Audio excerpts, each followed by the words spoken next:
আজকে রান্না হবে মেথি শাক আর বাঁধাকপি। মেথি শাকটা আমি বেগুনটা ভেজে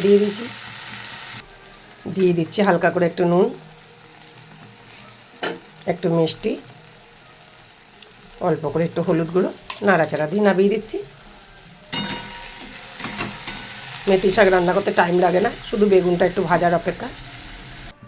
মেথি শাকটা নামিয়ে দিয়েছি, কয়েকটা গোটা জিরে ফোড়ন দিয়ে দিলাম, বাঁধাকপির জন্য কেটে রাখা আলু, কেটে রাখা একটা মিডিয়াম সাইজের টমেটো,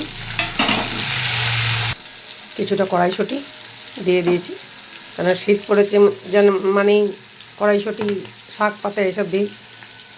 এখানে কিছু গুঁড়ো মশলা আছে আর চিনি আছে। হালকা করে একটুখানি জল দিয়ে দিচ্ছি মশলাটা কষানোর জন্য। সেদ্ধ করা বাঁধাকপি দিয়ে দিলাম, বাঁধাকপিটা আমার হয়ে গেছে, নামিয়ে দিচ্ছি। দুটো ধনেপাতা ছিটিয়ে দিচ্ছি। এই হচ্ছে আমার বাঁধাকপি আর মেথি শাক। যদি ভালো লাগে তাহলে একটা কমেন্ট করে জানাবেন। ধন্যবাদ।